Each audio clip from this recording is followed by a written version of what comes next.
Okay, now first what I'll show you is, we look for voluntary kinds of things. I told you with some flexibility. I don't know if the lights could go down a little bit here. Is that possible? But some of these films are not so great, but they're a little bit blurry. But okay, so now I'm going to show you one that has a pretty high emotion associated with it and is therefore fairly fixed. This is more fixed than most of the other ones you're going to see, but I wanted to show you first what a more fixed one looks like. What you're going to see is you're going to see this guy go over to another one. There's been a fight. This is an appeasement. And this wrist thing like this. The wrist thing is seen in a lot of different species. It's a lot less flexible, and it's a borderline one. We include it in our things, but it's not very flexible, so we don't like it very much, but it's there. Okay, so you'll see her going over to another, and you'll see the screaming, and then you see this thing like this. Okay?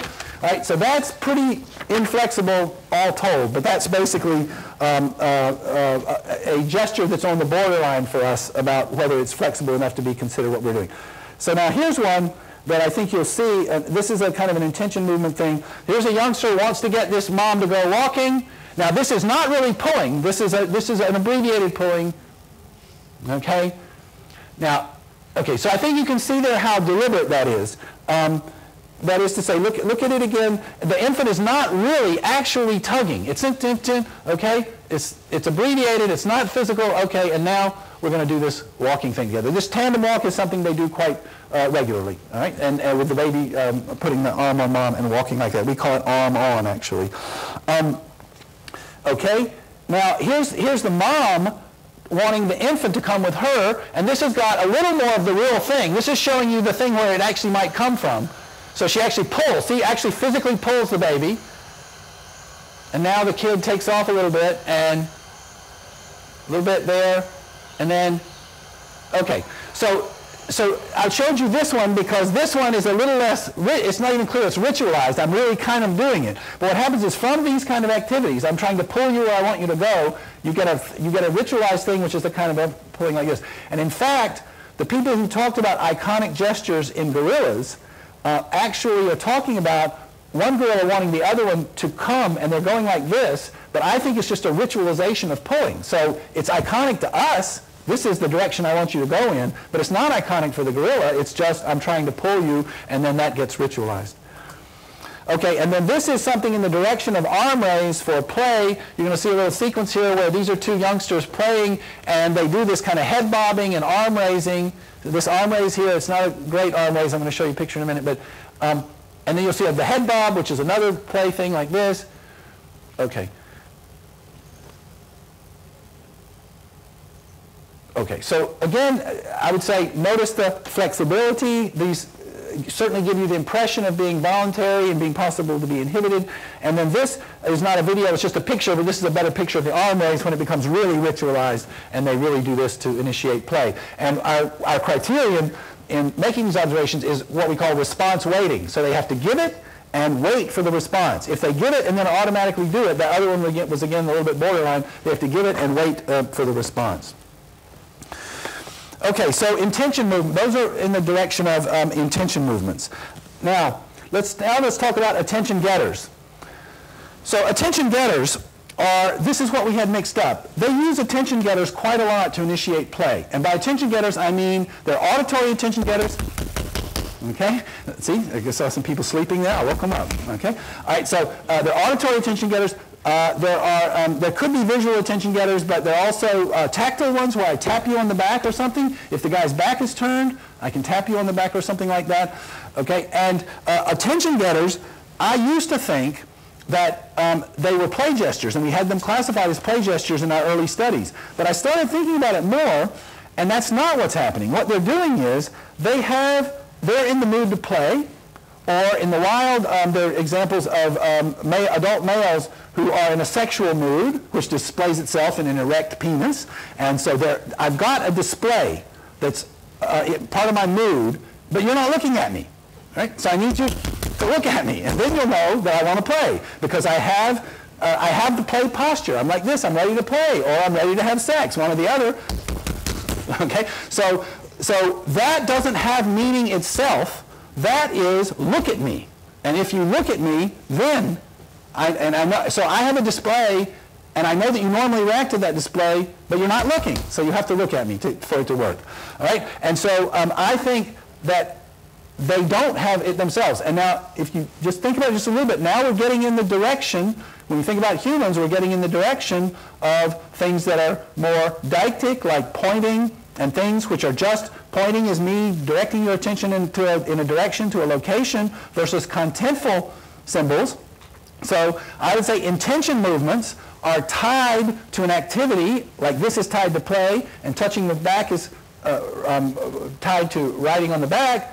This isn't tied to anything, okay? This is more general, deictic, look at me. Right? So here's an attention getter. The mom is sleeping and the baby wants to play or nurse or something. I'm not really sure what she wants to do.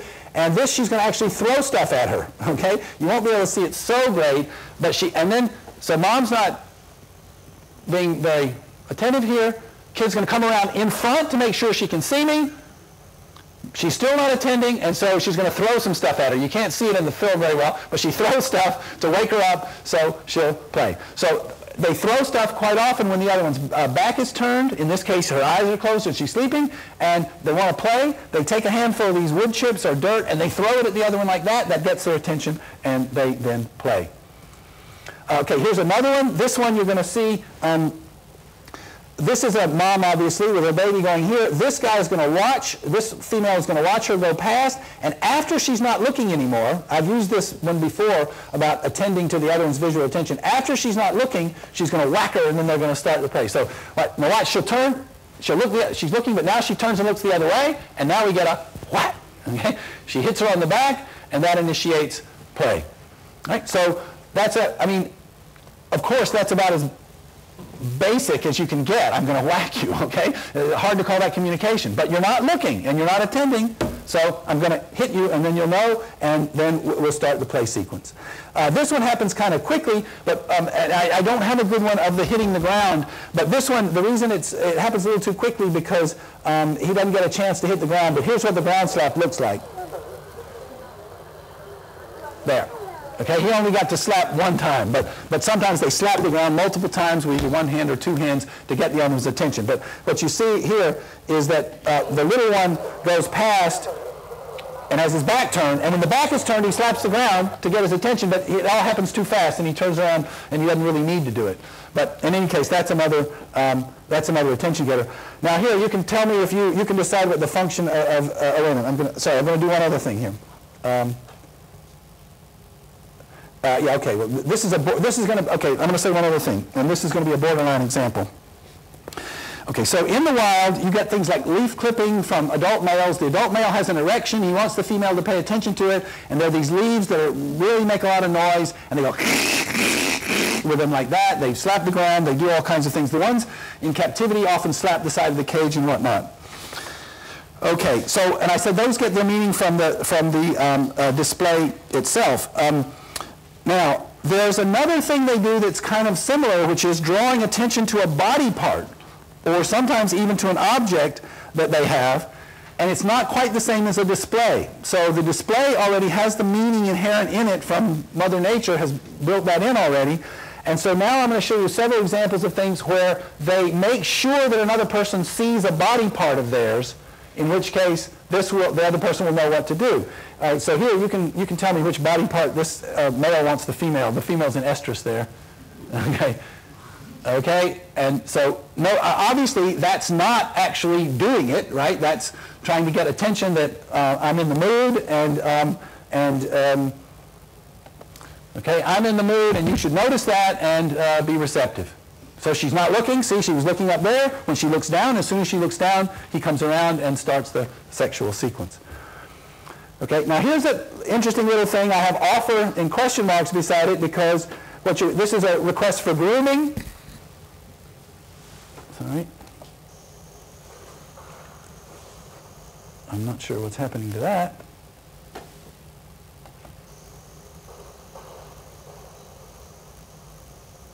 Well, something funny. I've tested it before. Something funny is happening here.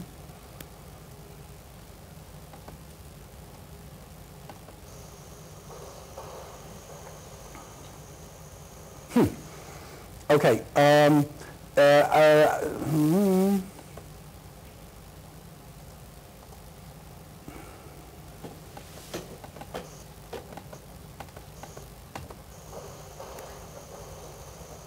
Well, something funny has happened to it. But what she does is she comes up to the other one and she wants to be groomed, and she holds her shoulder like this. Holds the shoulder right in front of her and wants to be groomed on that shoulder apparently. Here's another one that's a little dark. I'm sorry, I've made this as light as I can. It's a little dark. But you're going to see a kind of a jumping up and down to solicit grooming. The one on the right here is going to jump up and down and turn back, wanting to be groomed on the back. So I'm showing you my back, and I want you to groom me on the back. All right, we'll give it one more chance. No, okay, I can come back to it later if I have to. And here's an observation that's really unique. I've never seen anything quite like this in chimps or bonobos or gorillas, only in orangutans. And this is not just a one-off observation. I've seen this several dozen times. This is the closest thing to an offer I've ever seen in an ape. But again, he does it regularly. So he's eating the peanut. He's eating the peanut. This is the big adult male. He's eating the peanut, but the shell, not just the shell, but also the husk, it's sort of edible, not the shell, but I don't know what you call it. But anyway, and so what he's going to do is when he's done with it, he's going to offer it up to the female. Okay? And the little baby takes it, and he does that on a number of occasions. Okay, so this is an attention getter. These attention getters, I don't think they're offers in the human analysis of offer, but it's a slight variation on attention getters where I want you to attend to me because I'm in a play mood or a sexual mood. It's I want you to attend to this, and then you'll know to groom it, or I want you to, and I'm doing this, look at this. So I'm not sure what the right analysis of this behavior is. It's so unique, but in any case, I would say, in general, to obtain attention to a body part for grooming, play, or food. So you could say that what they're doing here is essentially a claim of attention. I want you to attend. Now, I have here in dark quotes, just to be controversial, is this a Gricean claim of attention? And I think the answer is no, it's not. It's not a Gricean claim of attention because it's not, I want you to know that I'm communicating. It's that I know you need to see this. But still, it's moving in that direction. All it is, it doesn't have anything about mutual manifestness. It doesn't have any of that kind of dimension to it at all. But it says, I know you have to see it for it to work. So I only do this when you're watching. And these things are one step more. It's not just, I know you have to see it. It's that I want you to see it. So I'm going to try to make you see it by sticking it in front of your face. And when I stick it in front of your face and you see it, I expect you to behave accordingly. So again, this paying attention to the attention of the recipient is a critical component in everything they do. And again, we have several studies where we show them doing this kind of thing, where they're attending to the attention of the recipient. Now, we also looked at the gesture sequences they produced, and we wondered, would they ever do something like get your attention and then give the more contentful visually based gesture? And this would be almost like a topic focus kind of thing, like this is, I'm getting your attention and then I'm going to do this. And the answer is no, they don't do that. So they don't produce gesture sequences where the first one is get you to attend and the second one is produce the gesture. But they do walk around in front of the other one to make sure that he sees it and things like that. Okay, so to sum up the comparison of ape gestures and vocalizations, ape gestures are more cognitively sophisticated and closer to language than vocalizations.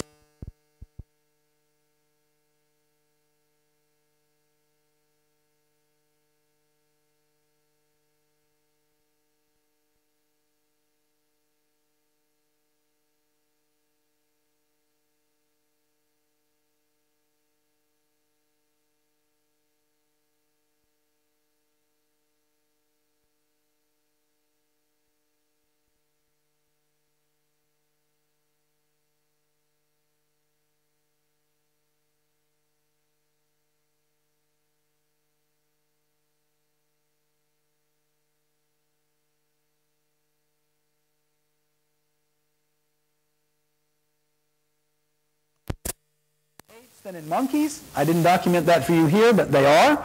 Whereas vocals communication, I would say, if anything, it's the opposite. If anything, some monkeys have much more sophisticated vocalizations than apes. But these are not conventions. I think Ruth Millikan was here a few years ago talking about some of these things. These are not conventions. They're not shared. They're only one way. They're not imitated. And again, the meaning is inherent in them. And so there's no, you don't have to connect to them.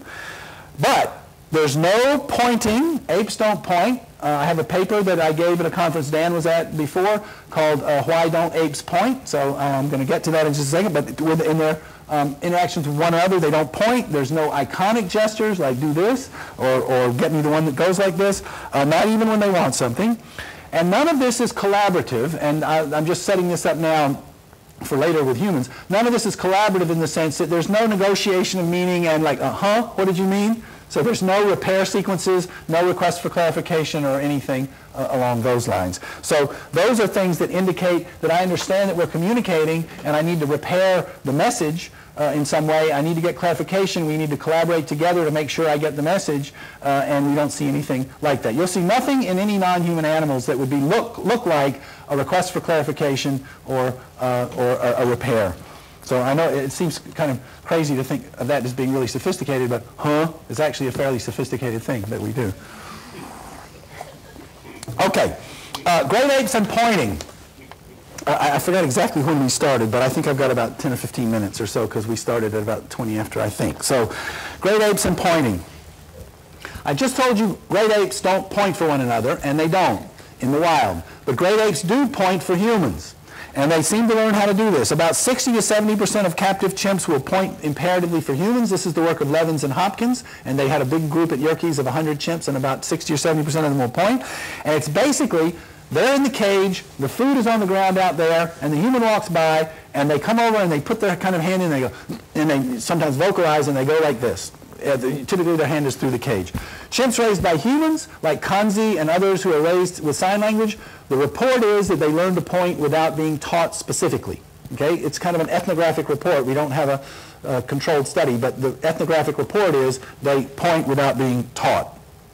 And we even have a study where the study is, this is called in Tomasello 94, it's indicated on your handout in an abbreviated form. So if I have to use a tool to rake in and get you food, you're the chimp, and I rake in the food and get it for you. Now I leave the room, you can hear a theory of mind all over the place coming here. I leave the room, somebody else hides the tool, either over there, over there, over there.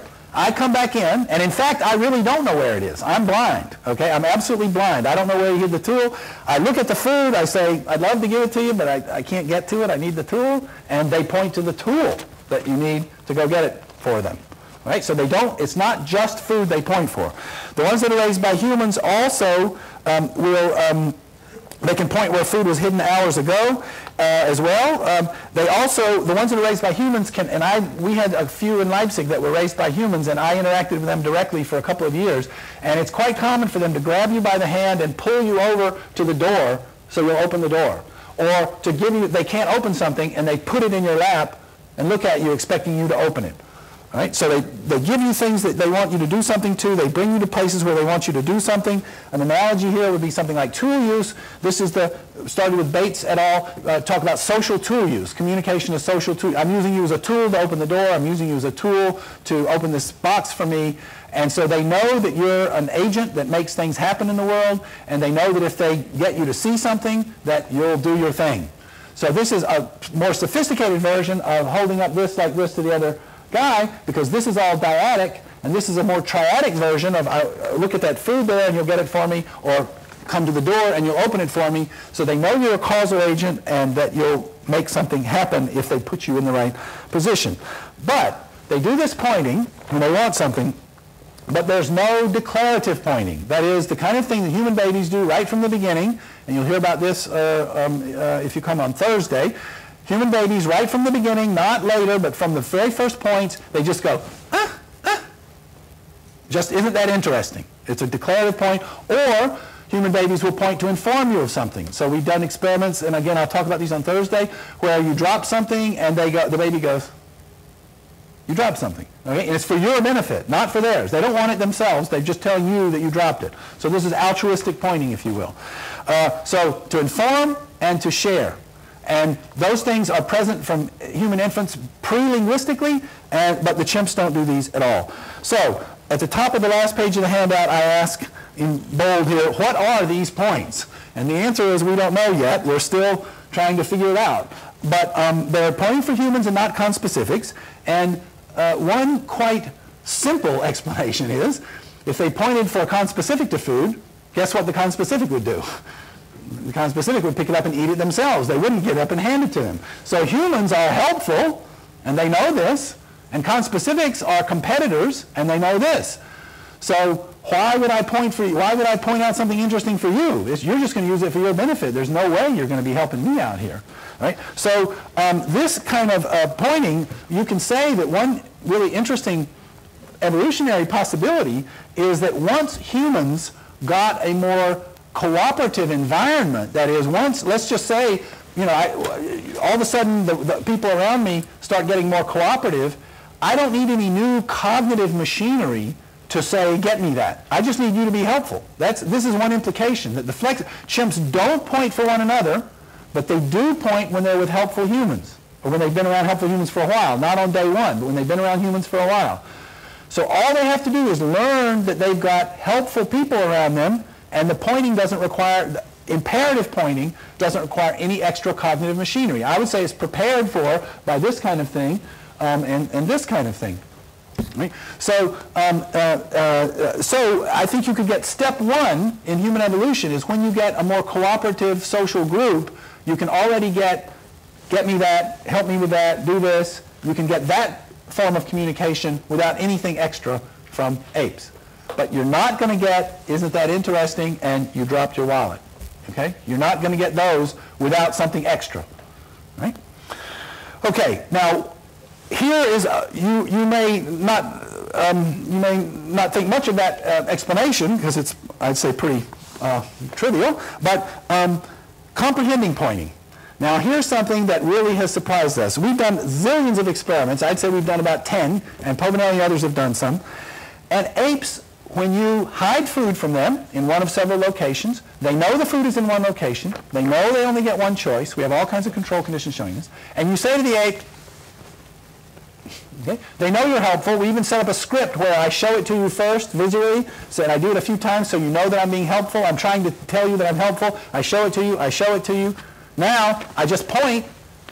Believe it or not, they don't have a clue where it is. You go, and they don't know. You can eyebrow flash, you can do anything you want. They don't care, right? They absolutely, and some people say, well, you know, if you're competitive, they think you're trying to fool them. But they don't systematically choose the other one. Okay, it's not like button, which hand is it? They don't choose the other. They choose randomly. Right? What is going on there? Kids are good at this, as I'll tell you on Thursday. Kids are good at this from pre-linguistically from 12 to 14 months of age. It's trivial for them. Now, here's what I think is going on. If you just pointed to food, the chimp would see the food and go get it. But as soon as it's in the bucket, you've got a Spurberian problem here. You've got, he has to figure out what's relevant about the bucket. My interpretation is this. The chimp can follow your point and your gaze. We have a lot of experiments showing that. You point to the bucket. The chimp goes, a bucket. Boring. That's what the chimp does. What the 12-month-old baby does, the 12-month-old baby has read his Sperber and Wilson 1985, 86, and he looks at the bucket and he says, I'm looking for food. She's helping me. The point must be relevant. Oh, I bet the food is in the bucket. Okay? So the 12-month-old baby is going beyond the bucket to make the inference that this point must be relevant to my searching activity, and therefore the food is in there. Right? The ape does not make this inference and therefore is lost. So why doesn't he make the inference? I'm going to come back to this tomorrow because I'm going to try to fill in a lot of the human components of pointing and understanding pointing. And once we got those components, I can spell out that explanation a little bit more. So I'm going to come back and try to say exactly what chimps do and don't have, but I can't do that until I get all the components, which I'll do next time. Basically, here's a study that really brings this into relief. And that is the following. We do this, we had the chimps, and in one case we did exactly the same thing. We pointed to the bucket and they were clueless. They were at chance. Then we set up a situation where there are two buckets here, and there's a plexiglass panel, and it was also there in the one where I point, and I stick my hand through and I point, and here's the behavior when I point. I go like this. Okay, gaze alternation pointing to the bucket. And I could reach, okay, so in the reaching version, this is the competitive version, Hare and Tomasello 2004 or 5, there's a hole in it, and I reach toward the bucket. So I never reference you at all. First I set up a competitive relationship with you in a kind of a pretest. You reach for food and I grab it away, you reach for food and I grab it away, so we're competing for food. Then there are two buckets, and food's in one of them, and you know it, and I, without even referencing you, I reach for the food like this, but my hand is it's a plexiglass thing, and I can't reach. So, like this, okay? So now, on the surface, we've got a similar behavior. We got my arm extended toward the bucket in both cases. But now, believe it or not, when I'm reaching for it, now they know where the food is. Now, why do they know where the food is there? Is because I think the process is the following. They know what your goal is. They can read goals. They can read what you're trying to do. So they're saying, he wants in that bucket, there must be something good in there. Because he wouldn't want it if there wasn't something good. So he wants good things as a general principle. He wants in the bucket, there must be something good in there.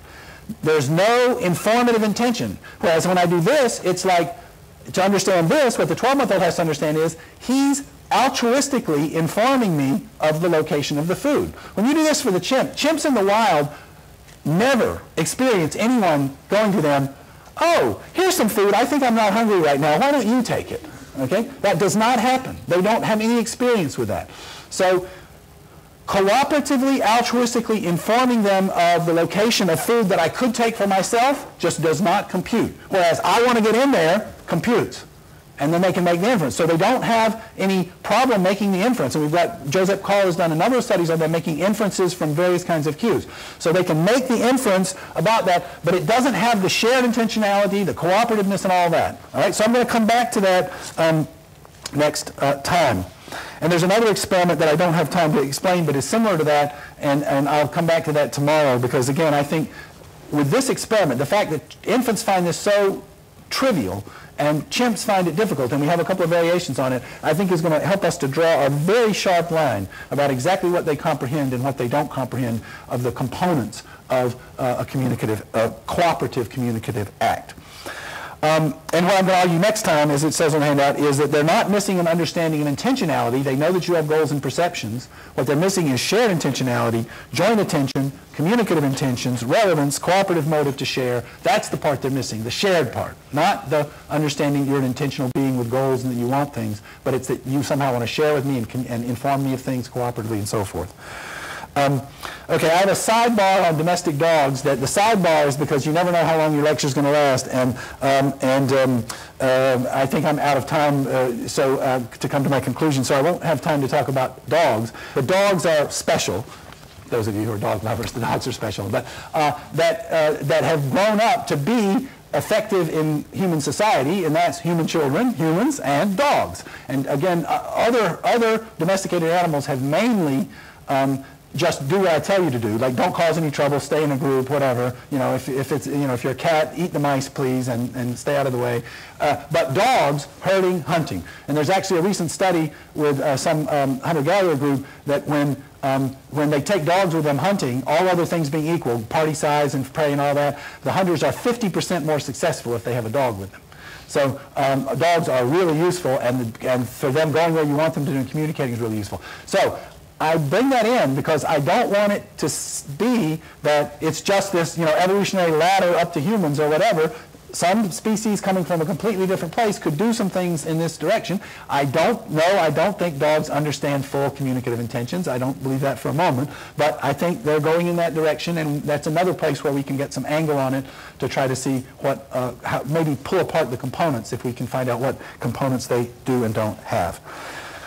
Okay, so let me then summarize in my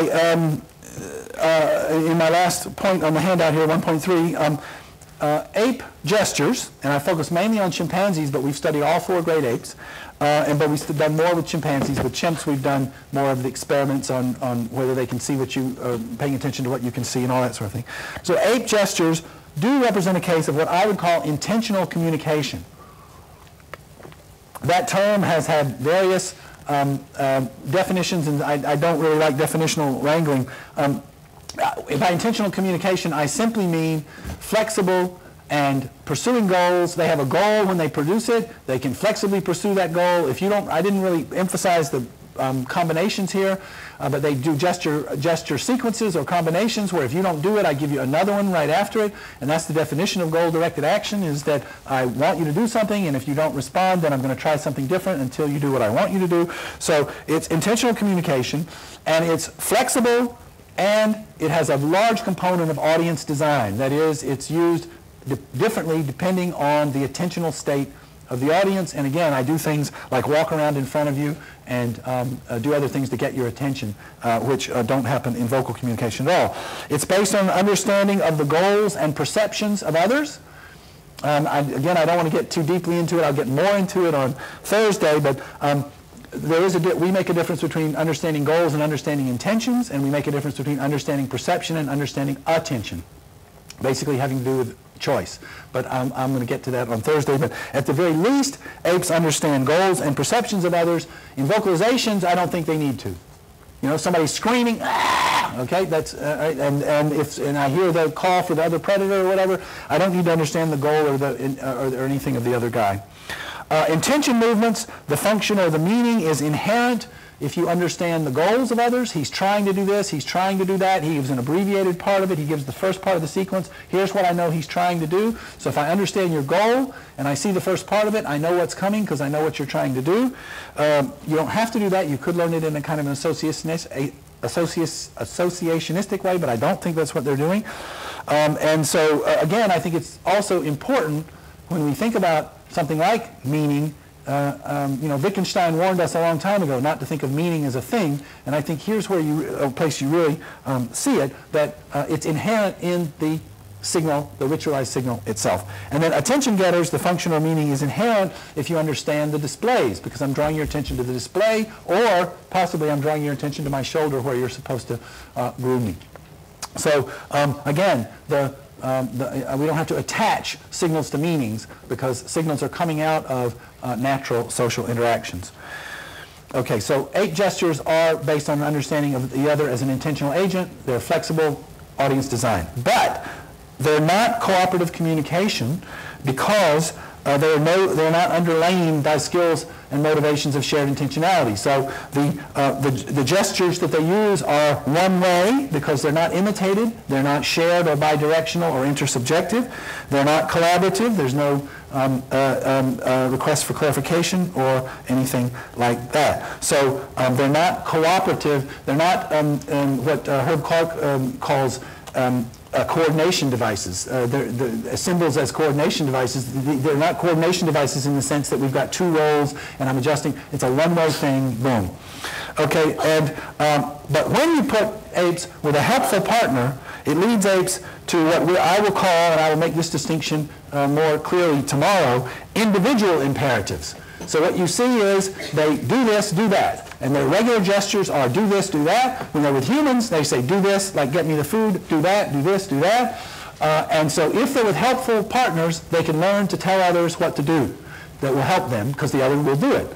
But again, they're not cooperative in the sense that they don't either produce or understand when you give them a cooperative / altruistic informing them where the food is, or they don't say, oh, look, isn't that interesting? And although they would follow your point, they don't look back at you and say, yeah, I think that's really interesting, okay? They don't share your attention to something. So what I will do then tomorrow is talk a fair amount about the human pointing gesture and shared intentionality in general, the evolution of shared intentionality in the form of various kinds of cooperative activities that humans engage in with shared goals and joint attention.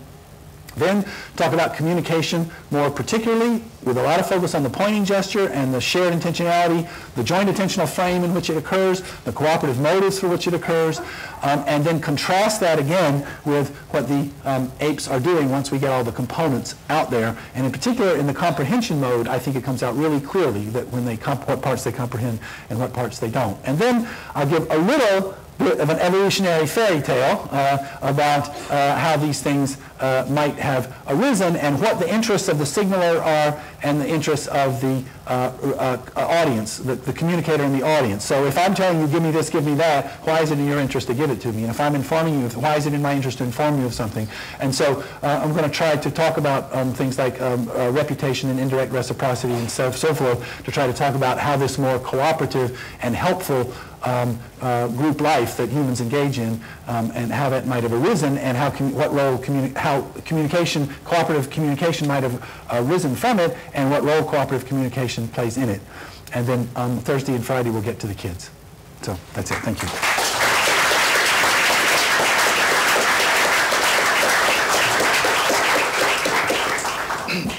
Je remercie vivement Michael Tomasello pour cette conférence, pour toutes les choses passionnantes que nous avons eu l'occasion d'entendre et tout ce que nous avons eu la possibilité d'apprendre.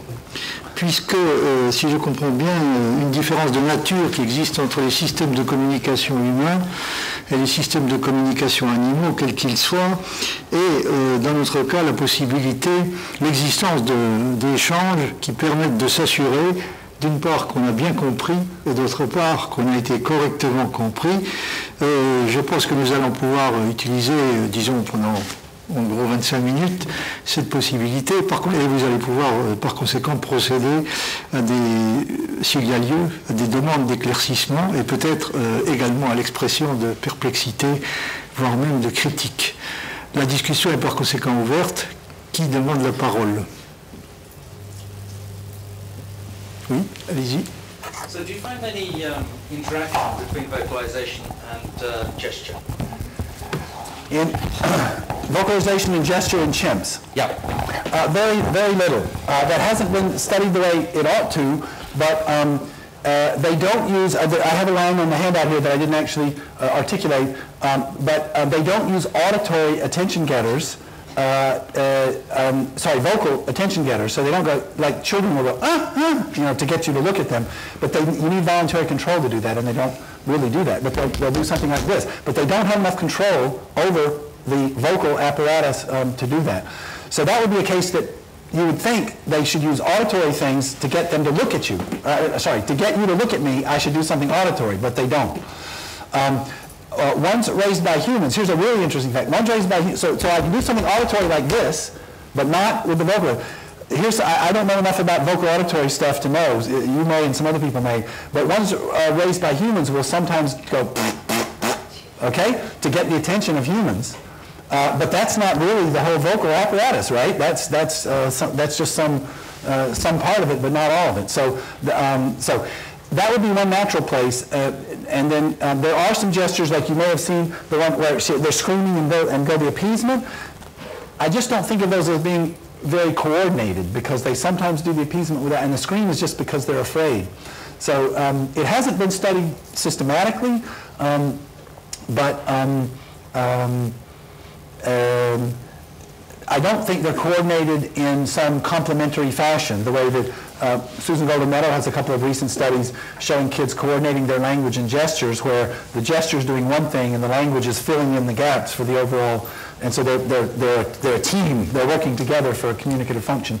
And I don't think of that, because again, I think the main thing to remember about vocalizations is they're really tied to emotions. They're really tied to emotions in a very strong way, and so anything where they're going to have to produce them without that is not very likely. And the gestures, what you will see is vocalizations and facial expressions, and I told you facial expressions are kind of in between for me, because facial expressions are not things we think of having a whole lot of control over. I mean, humans have some control over it, but we have a lot of facial expressions we don't have control over, and most of their facial expressions, again, seem very much tied to the emotion. So it seems to me the emotion drives the facial expression and the vocalization together. And sometimes there's another kind of gesture with them, and sometimes, but sort of not in a coordinated way, I would say. Not being in the field, the reason I ask you the question is that I was once shown around a lab in Riken by Atsushi Iriki, who showed me two monkeys who he recorded the vocalizations from. Those vocalizations were similar but didn't appear to have any reference. But when he got them to work together to get food, with some sort of rake, and I can't remember the exact setup of the experiment, but they needed to work together. The vocalizations converged onto similar things like the rake and the food. So I was... who is this? Iriki. Okay. Mm-hmm.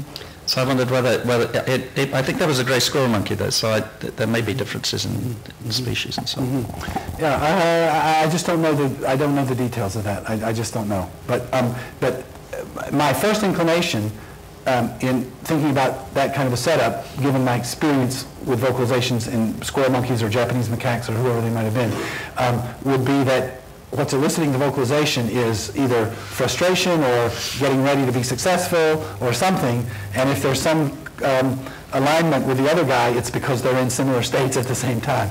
I just really think of vocalizations as very primitive, to be honest. Mm-hmm.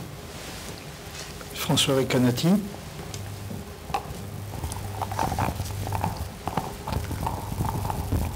Yes, you contrasted two types of communication: intentional communication that's not cooperative and fully cooperative communication. And I wonder whether what you call the individual imperative is not something sort of intermediate rather than something clearly on the side of intentional communication that's not cooperative, because it's triadic rather than dyadic, and it seems to involve something like shared attention, which is sort of the ground for shared intentionality. Well, you have hit on a very soft spot there. The nature of imperatives is a really difficult question, and I think there's actually a continuum to some degree. So what I want to call cooperative imperative, it goes in the direction of an indirect request. So I say to things you like, I say, I'd like some water. Okay, all I'm really doing is I'm reporting on my internal state, right? I didn't tell you what to do. I didn't say, go get me some water. I said, I'd like some water. So all I did was I described for you my internal state, and then you're supposed to go with that somehow. And that's really cooperative. Or I can say, boy, it sure is hot in here, and you're supposed to go open the window. So the indirect requests are reporting on my state, and then you're supposed to pick up on that. And then we get all the way to, I hold a gun on you, and I say, give me some water, or I order you to give me water, and I tell you to give me water. And in that case, I don't really care whether you want to or not. I mean, I'm not leaving it up to you to decide whether to give me water or not. I really want, and if I hold a gun on you, then I'm forcing you to give me water. So at some level, you could choose to be shot rather than to give me water, but most people wouldn't make that choice. So I think that imperatives I call them individualistic imperatives versus cooperative imperatives, and I actually think it's a continuum. And it has to do with how much I am understanding that you are an intentional agent that makes choices, and I'm putting something out in front of you to try to influence your choice, versus I'm trying to get you to do something behaviorally, and I don't care what goes on in your head. I just want you to do it. And the answer to your question is, I do not know. I have highlighted there, what are these, okay? Because I don't know exactly what they are from the apes. But that's the conceptual distinction I would make, and we're working on trying to think of ways to distinguish them. One possible way is that gets in this direction. It's not fully satisfactory, but there's a study by Shui and Martman with 24-month-old and 30-month-old infants, human infants, and the baby requests, so you're the baby and you request from me this nice toy, or there's some boring piece of paper. So you request the toy, and I say, oh, you want the paper? No, sorry, you can't have that. Here, take the toy. Okay? So, and there are all four conditions, right? So it's a 2x2, and there are all four conditions. Either I understand you correctly, yes or no, paper, toy, and you get what you want, yes or no. And the condition I gave you was the tricky one. I misunderstood you, but you got what you wanted anyway. Okay? And what kids do is they often repeat themselves. They repeat the request again because they want to be understood in addition to wanting the toy. So we've thought about we've tried various ways of doing this with the chimp so far unsuccessfully. This wouldn't fully answer the question, but it goes in the direction that they understand there's a level of communication that has to do with you understanding my request and then deciding to comply with it, as opposed to I just got what I wanted and I don't care what happened that led to that. So I don't have a good answer for your question, and I think it's a really important question, and it's one we're thinking of ways to try to operationalize experimentally, but so far we haven't been particularly successful at it. So you're right, is the answer. It could be cooperative. Vous, madame?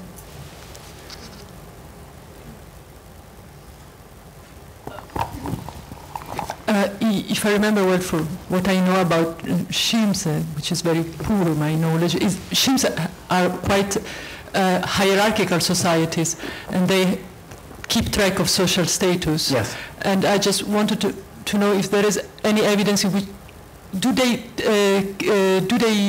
take in account the social status information in communication? For example, you say that they have intentional capacity of keeping track of intentions, but do they keep track also of who is the person, whose status is, what is the status of the other chimps who?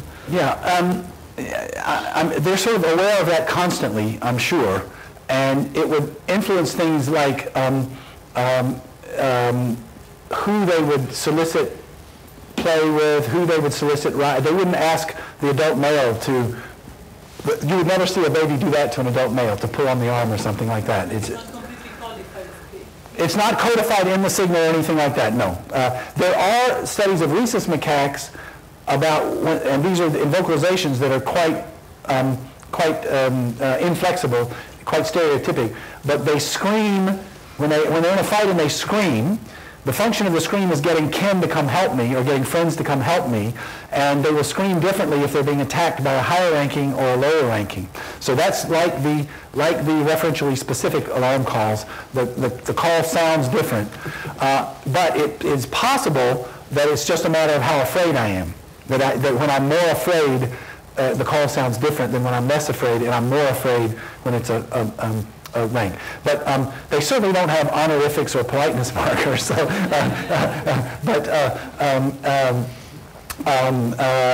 so I don't know that it's codified in any way. Although it affects their communication, I don't think it's codified in any way. I mean, as always with these things, we could just be missing. There's the myth of Dr. Dolittle is quite deep, that they have a language and we just can't crack into it. We live in a different world and we can't understand their language.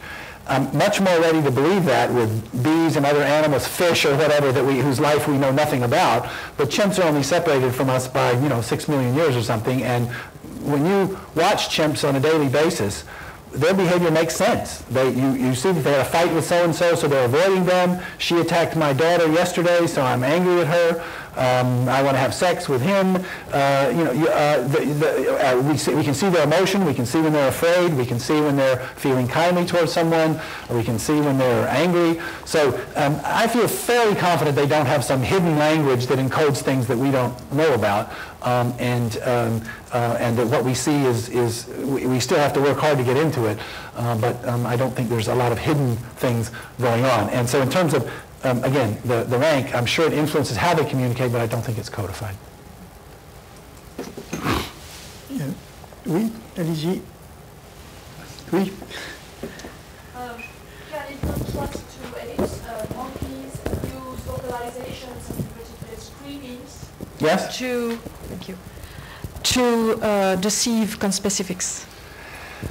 No experiments on that, okay? Now we're getting to the methodological issues, okay? And the methodological issue is the studies you're talking about the observations you're talking about are cases where a monkey has been observed in a situation where there is no predator, but maybe there's some delicious food, and they scream like there's a predator and everybody runs and they get the food. And those are anecdotes, meaning that somebody saw it one time. We don't know, the problem with anecdotes is, we don't know the baseline probability of them just screaming when there's not a predator there in general. So maybe they do that once a month. They just scream like a predator's there when it's not there, okay? And I've been watching these monkeys for 10 years, and then one time, it just happened to be the case that there was some juicy food there and everybody ran and I got it. And that's why we need, experiments, and or at least systematic observations, and the Byrne and Whiten article that collected all of these anecdotes. Some of them are more reliable than others, perhaps, and they know more about baseline stuff. But I think it's a very interesting anecdotes. A number of our studies have actually been generated by an anecdote, but you have to do the study generated from the anecdote, and those have never been documented. I will say the other thing, which is Joseph Call and I argued in our 97 book on primate cognition that you could also do things that function to deceive but actually aren't intended to deceive in the sense that that's what I was trying to do. I'm not sure if that's what's happening here, but it could be, I want everybody to go away. I've learned from past experience that when I give this call, everybody runs away. So it's definitely creative problem solving. It's definitely creative problem solving. Goal, everybody run away. I know something that does that. Okay? But the reason I don't believe that here is because I don't think they have enough voluntary control over their vocalizations to do that. So I would just say that you can also have things that function to deceive, but that actually are creative problem solving to get them to do what I want to do. But again, in the case of these vocalizations, I'm always a bit skeptical. There have been several studies trying to train monkeys and apes to vocalize on command. Thousands of trials. Reinforce them if they vocalize when you hold up your finger. Don't reinforce them if they don't. Hold up your finger. They can't seem to get it under voluntary control. There have been some reports from Kanzi lately, but I won't get into those because those are anecdotal also. Monsieur? Yeah, this is about this issue. Maybe you're going to talk about it much more later on. You said you would. But just, I wanted to get a clarification about what's supposed to be, if some aspects of chimpanzee cognition are precursors of human language, like just how you're looking at that. So, for instance, attention getting, yes. It's a gesture. Yes. Okay. Yes. And so, presumably, it would be interesting. I don't know if people have done the work, so that's part of the question, to compare how chimpanzees and other non-human primates attract attention with how, say, various human groups do, like human infants and human people who don't have language, say, autists and things like that. So, for instance, I don't remember ever seeing a kid sort of making a loud noise, to attract attention, presumably because he has another way, they tend to vocalize natural way to get attention, that maybe they can control their vocalizations, and maybe also eye movements they can do and things like that. So, what is supposed to be the precursor then? Is it? I mean, there's sort of, it seems to me there's a little bit almost of a contradiction, or at least I'd like clarification about it. What the chimpanzees naturally do is attract attention by banging or hitting or throwing chips, do they do that? They just figure it out individually. They don't learn it by looking at others because they're not supposed to learn these behaviors, I don't think they imitate them. Or is it innately programmed to throw, or to hit, or to make noises using your hands rather than your feet or something else? Okay, most of the gestures that I've talked about, when I say they're more flexible, I think that when we classify things as either innate or learned, that's just much too gross a classification. I think they often have elements of all these things. So I think some of them have components where the form itself is something they sort of naturally do, but then they learn quite a bit on top of it. So, I mean, just for example, this is not, gaze following, for example. Gaze following is something they do fairly early. They just look where somebody else looks. But then, only after they're about 3 or 4 years old will they habituate. So if you keep looking at nothing and they keep seeing nothing, they stop looking. But the infants don't do that. The infants do it habitually, and only the older ones do. So I think there's there's sort of this fixed sort of smaller thing, and then there's learning sort of layered on top of it. And so some of that may be going on here. So I think slapping the ground and making noise, it's in some sense sort of comes naturally to them. But then they notice that the others look, and others are looking when that happens. So I think in some cases they might figure it out on their own. In some cases they might sort of do it for no reason and then observe the result and learn it from that basis. And so Many chimpanzees do that, and they do it in very different ways. So in one of our studies, in captivity, there are lots of surfaces you can hit and lots of ways you can make noise. And we documented about 10 different ways that they slap the concrete, they slap the fence, they slap the ground, they slap themselves. Chimps will slap the back of their wrist like this. And there are all kinds of ways they can make noises. So it's much more general than just anything. So gorillas do this, right? Gorillas are famous for this. And that is fairly inflexible. And all of them do it. There are no individual differences. And so that has the feeling of being a little bit more fixed. So the answer to your broader question is it is indeed the case that that's exactly what I'm going to try to get into in the next couple of lectures of exactly how that does tie into it. But I'm going to want, to preview a little bit, I'm going to want attention getters to go in the direction of pointing because they're about manipulating attention, and ultimately in language to deictics and demonstratives where the goal is to focus your attention in space in some way. And then the intention movements are going to be more about characterizing gestures, whatever you want to call them, iconic gestures, characterizing gestures, do it like this, push, don't pull, which infants do a little bit but not much. And those are ultimately going to be our contentful symbols as opposed to demonstratives and deictics. So I'm going to try to draw this line that goes, that takes the, Carl Bueller is the one who made the cut in language, not between lexical items and grammatical items, but between, he said that the big cut is between demonstratives and deictics on the one hand and contentful lexical items, which are referential in a different way on the other. So I'm going to try to draw out, and what goes through the middle is pointing and characterizing gestures. So anyway, that's just a little bit of a preview of where I'm going. Dan Sperber? Yes, you mentioned that they don't articulate attention getters and intention movements.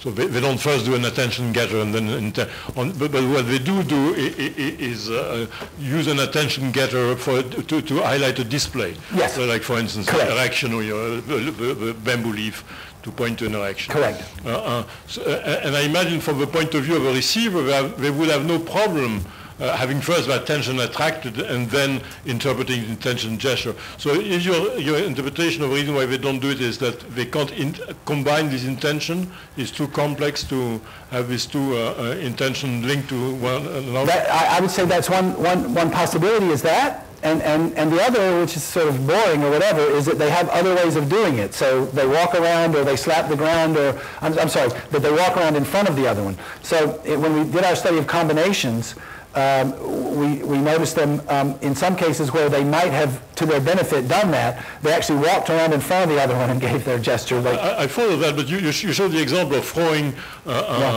things that the female was asleep. So there was one could imagine the chimp doing that, and the moment the female opens her eyes and pays attention, they're starting. Okay, good, yes. But you never find that. We find it some, but we don't find it any more often than the reverse sequence. so the control condition was the reverse sequence of doing it, and we didn't find it more often. But the example you talked about before with the throwing, this would be anecdotal in the sense that it's one example, and you never know the appropriate interpretation of one example. But I think what he did was chose to walk around in front, and then when he saw her sleeping with her eyes closed, then I got to do something. I got to throw something because she's not. Even though I walked around in front, she still doesn't see me, and you didn't see him following with a play gesture or whatever. So, but it's we're still looking for that kind of thing, but we just haven't seen it. Monsieur? Coming back again to difference between gestures and vocal communication, there seems to be a reversal between chimps or primates and our species, in which in their species gesture is voluntary and vocalization is automatic, and in our species seems to be the reverse. We just speak and the accompanying gestures are automatic. And so and also if you remember a talk by Leonard Talmy in a recent conference, he explained that gestures are much more efficient to be meaningful in a referential way, because there are something like 30 or more independent parameters that can be varied as compared to less than 8 for vocal communication. So how could you explain that human language is vocal and not gestural? And so question one is how does it come that there is this kind of reversal? And question two, do you believe in the story that the precursor of language, human language, could be some kind of gestural communication? Yes, let me just say, there are a couple of things there. Let me just say one first. And one is that I think it's important that what I'm going to focus on here are communicative acts that are purely gestural. The gestures that accompany speech are a different phenomenon that I'm not really sure how to deal with. So, you know, Susan Goldman-Meadow and other people have been doing all this stuff recently. Here I am just doing this, exactly as you were saying. But I would say if we walked out the front door and I went, oh, you know, okay, that's voluntary. That's really, that's the whole communicative act. And you're going to see I spent some months just jotting down people pointing as full communicative acts, not accompanying things. And it's incredible the variety of situations and the different things you can communicate with just pointing with no language. So that's the first point. Now, so I'm focusing just on the ones that are full, gestures as a full communicative act. And I think when you start splitting it up into gestures and speech together, that's one thing. Then this kind of stuff, I'm not real sure what it is because it's not necessary and it does seem to be automatic and people do it when they're talking on the phone and all kinds of things. So I'm not sure about that. And I guess I don't have any great answers for that. In terms of why did humans make the switch, I'm not sure about that, but what my argument is going to be over the next couple of days, particularly tomorrow, is I want human pointing and to a lesser degree iconic or characterizing gestures to be the transition point. Okay, that first humans did this kind of thing. Okay, they pointed, and the pointing, again, I'm going to talk about tomorrow, can have incredibly rich meanings. Like, you know, there's antelope over there, right, and that means that we should go hunting. That means go get your spear and let's go hunting. In the right context, the pointing can have very rich and deep meanings. So, so because there's more flexibility, voluntary control, and all that sort of thing with the gestures, and they already point when they're with humans imperatively, I'm thinking that the transition to that kind of gestural communication doesn't require a huge leap. Now, once you get there, they're obviously vocalizing at the same time to some degree, and somehow humans get voluntary control over their vocalizations, more than, and detached from high emotions and so forth. And then vocalizations have lots of advantages, and that's the kind of thing people have talked about in terms of the evolution of language that I don't know what's the right story, but there are all kinds of advantages to the vocal channel. It keeps the hands free, it's long distance, it's all kinds of things. It's broadcast, which is also, it turns out to be helpful, even though you might have developed theory of mindy kind of things, knowing who's paying attention to my gesture. Nevertheless, when your broadcast has a certain advantage as well. So I don't know what the right answer is for why humans went back to, went to vocalization. But I would say, you know better than anybody that the evolution of language is not something that just happened one day. That there are many steps, and I want to say that the first step was getting to human-style gestural communication via pointing and characterizing gestures as full communicative acts with no language. That's step one. And from there, it's easier to get to a full-blown vocal language. All I guess I'm arguing for is the intermediate step, which I think hasn't, the reason it hasn't been attended to so much is because I'm looking from a functional point of view, from the point of view of communication, not from the point of view of what vocal channel it's in or what the adaptive conditions were or the kind of things that people normally talk about in evolution of language. I'm trying to think more in terms of the process of communication from a psychological point of view and how it works. And I think that what I'm going to try to convince you of tomorrow is that human pointing by not only adults but also 12-month-old babies has a lot more of the components of linguistic communication than than people have appreciated previously. Nous pouvons encore, à la rigueur, nous permettre une question, une seule, brève si possible. Vous avez la parole. I was just wondering if you have spoken about 3 possible ways of communication, which is vocal and gesture and facial gestures.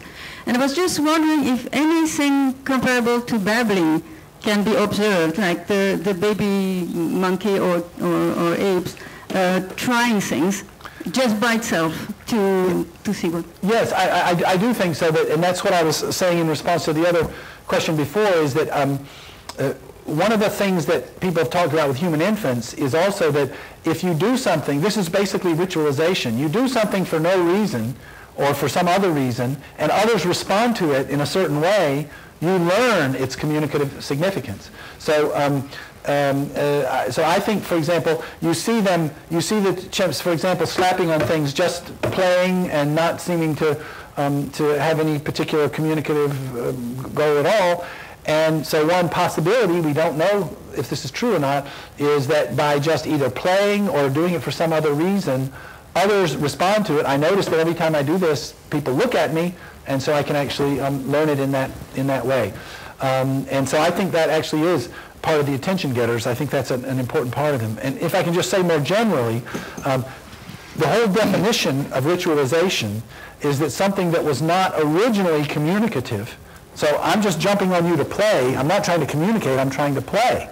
But then after it's ritualized and I go like this and I wait for you to respond, then I want to say it's communicative. And so the whole idea of ritualization is going from something that's not initially communicative and something is ritualized out and becomes communicative. And so I think that kind of learning then generates a lot of the gestures, and with the attention getters in particular, I think that's probably a very good candidate. They do it just in play, and they observe the reaction and learn it, and know how to generate it in the future when they want to.